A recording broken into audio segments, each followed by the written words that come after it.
Hello everyone, welcome to daily current affairs quiz. आज है 11 नवंबर 2025 और आज का दिन है ट्यूसडे। आज के दिन से जुड़ी हुई जितने भी करंट अफेयर इवेंट्स हैं उनको क्विज की हेल्प से कवर करेंगे।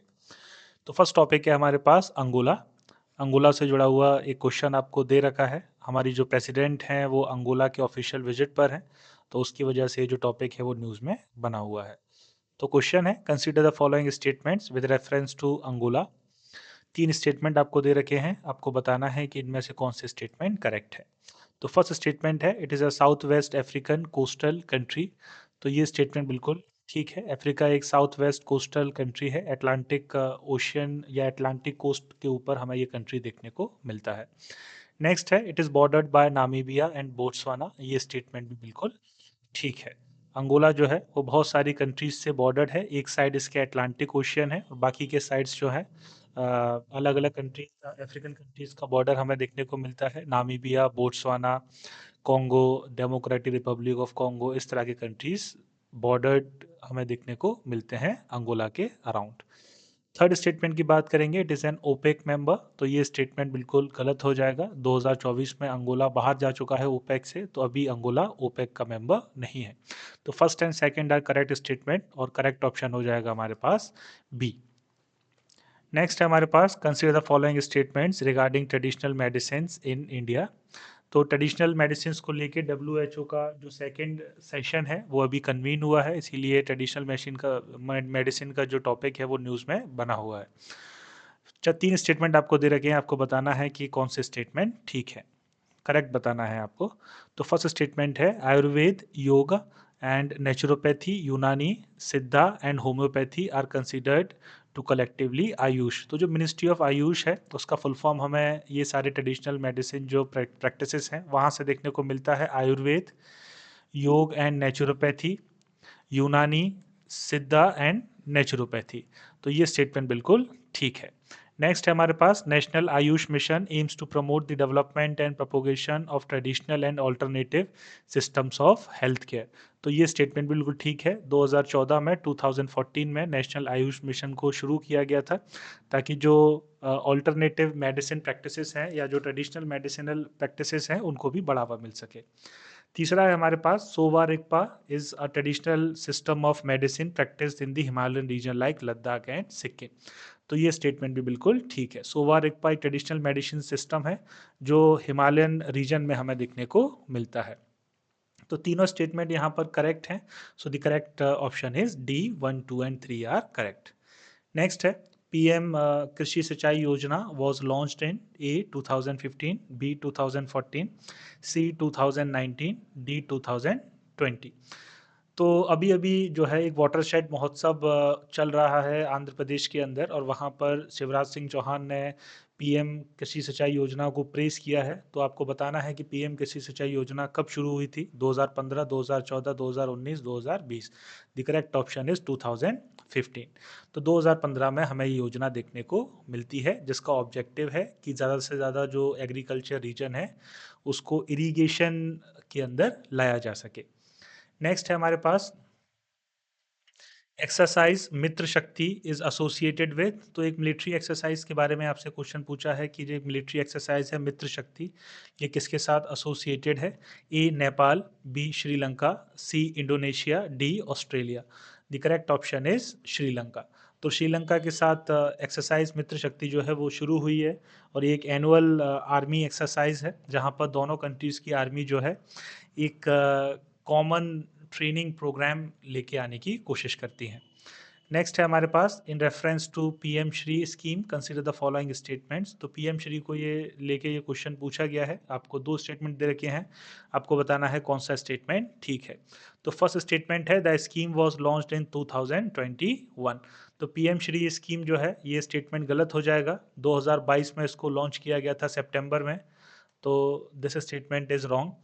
The objective The objective of the scheme is to improve quality of education in schools। तो ये स्टेटमेंट बिल्कुल ठीक है।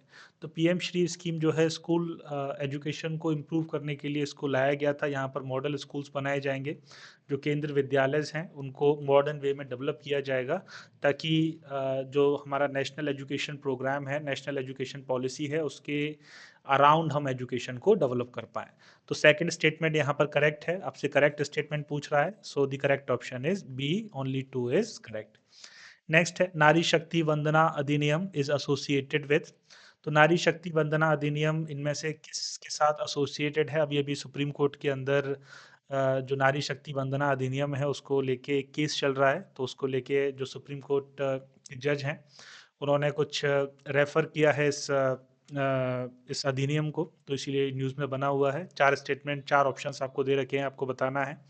फर्स्ट है 105th Constitutional Amendment Act, B 106th Constitutional Amendment Act, C 103rd Constitutional Amendment Act, and D 104th Constitutional Amendment Act. So the correct option is 106th Constitutional Amendment Act. तो 106th Constitutional Amendment Act के अंदर women reservation को ensure किया गया है और उसी के साथ जुड़ा हुआ नारी शक्ति वंदना अधिनियम हमें देखने को मिलता है, जिसमें 33% जो लेजिस्लेटिव बॉडीज़ हैं वहाँ पर रिजर्वेशन इंश्योर किया जाएगा फॉर वीमेन। ये रिजर्वेशन प्रोविजंस 15 साल के लिए होंगे। 15 साल के बाद अगर पार्लियामेंट को ऐसा लगता है कि इन्हें और ज़्यादा एक्सटेंड करना चाहिए तो वो वहाँ पर लॉ बना के उनको एक्सटेंड कर सकता है। So the correct option is B. Next है the term rapid support forces is in news. The term is associated with A terrorist organisation in Kashmir, B Arab militia in Sudan, C militia in Lebanon, D terrorist group in Palestine. So the correct option is Arab militia in Sudan. तो Sudan के अंदर civil war चल रहा है और rapid support force जो है 2023 से ही वहाँ पर एक सिविल वॉर लॉन्च उसने किया है ताकि सूडान को वो कैप्चर कर पाए। तो बी अरब मिलिशिया इन सूडान, अरब मिलिशिया की तरफ से ये जो रैपिड सपोर्ट फोर्स है उसकी तरफ से हमें बहुत ज़्यादा ब्रुटैलिटीज़ देखने को मिल रही हैं सूडान में, जो सिविलियन पॉपुलेशन है उसको भी मारा जा रहा है। नेक्स्ट है consider the following statement with respect to central pay commission. तो सेंट्रल पे कमीशन को अपॉइंट किया गया है बाय द प्राइम मिनिस्टर और इसीलिए जो न्यूज़ ये जो टॉपिक है वो न्यूज़ में बना हुआ है। तो फर्स्ट स्टेटमेंट है हमारे पास central pay commission in India are set up through law of the parliament. ये स्टेटमेंट गलत हो जाएगा। सेंट्रल पे कमीशन जो है एक एग्जीक्यूटिव बॉडी है, एग्जीक्यूटिव ऑर्डर के थ्रू इसको बनाया जाता है, इसके लिए कोई लॉ बनाने की ज़रूरत नहीं है। तो फर्स्ट स्टेटमेंट गलत हो जाएगा। Recently the 8th pay commission have been appointed by the government, ये स्टेटमेंट बिल्कुल ठीक है।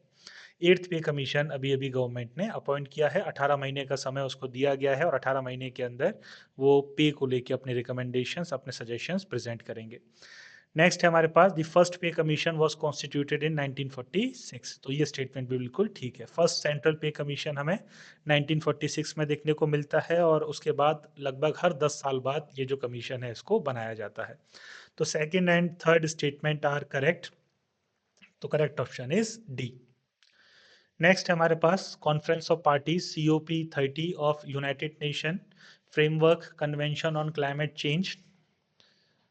FP आएगा यहाँ पे। United Nation Framework Convention on Climate Change is convened at A Glasgow UK, B Berlin Germany, C Paris France, D Belem Brazil.